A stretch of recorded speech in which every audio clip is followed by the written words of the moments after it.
Rebonjour à tous. Alors, je vais poursuivre mon étude des homothéties. Je suis toujours au cours numéro 7, mais la partie 2. Donc, cours numéro 7, partie 2, je fais référence à la page 155 dans votre cahier orange. Alors, encore une fois, je travaille avec mon corrigé parce que c'est plus simple pour cette section-là. La deuxième méthode, c'est la technique de la toile d'araignée. Le principe est le même, c'est juste qu'à la fin, quand je vais avoir terminé, on voit qu'à la fin, quand j'ai terminé de construire ma figure, c'est comme si c'était un début de toile d'araignée. Hein, on voit les projections, mes lignes pointillées, là, qui est comme mes rayons lumineux, mais que ma source est à l'intérieur. Et là, ça fait comme une toile d'araignée. C'est la raison pour laquelle on parle de cette technique-là comme étant la méthode de la toile d'araignée. Alors, cette technique est similaire à celle du faisceau. On va faire la même procédure. La seule différence est que la source lumineuse est placée à l'intérieur de la figure initiale. Tantôt, la source lumineuse était à l'extérieur, mais là, elle est à l'intérieur de la figure initiale. Donc, regardez, trace l'image du triangle ABC. Toi, tu as le triangle ABC qui est de couleur noire là, sur ta feuille, de centre O et de rapport 1,5. Alors, au même titre que nous avons fait tout à l'heure, on va poursuivre la même chose. Donc là, je cherche d'abord la mesure de A'. Je veux savoir mon A' est où. Alors, j'écris la mesure du segment OA' est égale. Et là, qu'est-ce que j'ai fait? C'est que j'ai mesuré la longueur là avec ma règle. Moi, ça m'a donné 6 cm. Donc, 6 cm, c'est la mesure de OA. J'écris donc 6 cm. Et c'est toujours une multiplication multipliée par 1,5. Alors, je fais 6 multiplié par 1,5, qui me donne 9. 9, c'est quoi? Je répète, c'est la longueur de O à A'. Alors, je pars de O avec ma règle, je trace 9 cm et à 9 cm, je fais un petit picot. Et ça je l'appelle le point A', c'est-à-dire l'image de mon point A. Pour trouver mon B', je fais la même chose. Je mesure de O à B. O à B, moi, il m'a donné 1,6 cm.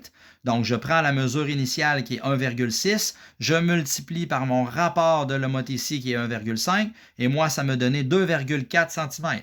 Alors, je pars toujours de O. Je mesure 2,4 cm et ça me donne le point B' ici que j'ai identifié. B'. Donc, ça, c'est le point B' qui est à 2,4.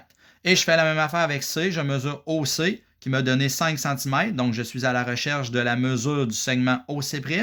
Et là, je mesure 5 cm qui est le OC multiplié par mon rapport de l'homothétie qui est 1,5, ce qui me donne 7,5. Je répète que les mesures sont toujours prises à partir du segment O, du centre de l'homothétie O, pas du segment. Alors, 7,5, je pars de O, je mesure 7,5 cm et à 7,5 cm, je trace mon point C'.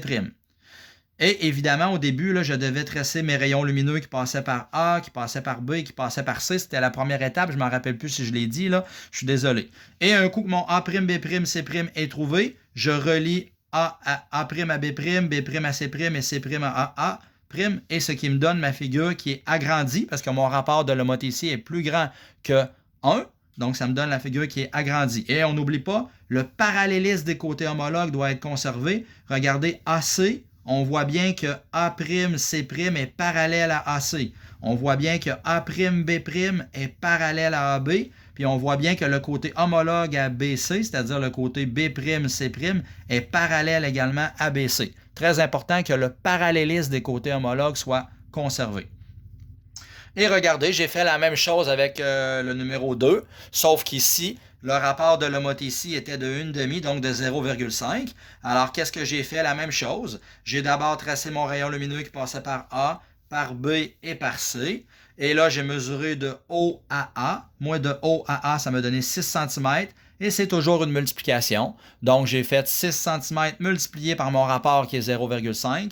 Et ça m'a donné 3. Donc, je pars de O et je mesure ici la longueur 3 cm. Après ça, je mesure OB qui m'a donné 1,4. Et là, je mesure, donc je fais, le calcul 1,4 multiplié par 0,5 qui me donne 0,7. Donc, je pars de O et je mesure 0,7 avec ma règle et je trace mon point que j'appelle B'. Après ça, je mesure de O à C. Donc, la mesure de O à C me donnait 4,6. 4,6 multiplié par 0,5 qui est mon rapport de l'homothétie. Ça me donne 2,3. Je pars toujours de O et je mesure 2,3 et je trace mon point et j'identifie bien que c'est le point C'.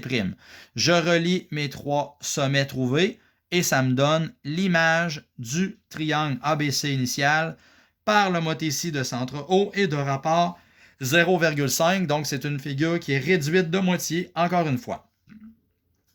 Je répète toujours dans cette technique-là, si la figure image est plus loin que la figure initiale, regardez là, à partir de la source lumineuse, on voit que chaque point est beaucoup plus loin que mon point initial, alors la figure sera donc agrandie. Si la figure image est entre la source lumineuse et la figure initiale, donc ma source lumineuse est là, ma figure initiale était là, on voit que ma figure est entre ma source lumineuse et ma figure initiale. Dans ce temps-là, la figure est réduite. C'est pareil comme l'autre procédé, c'est-à-dire la méthode des faisceaux lumineux.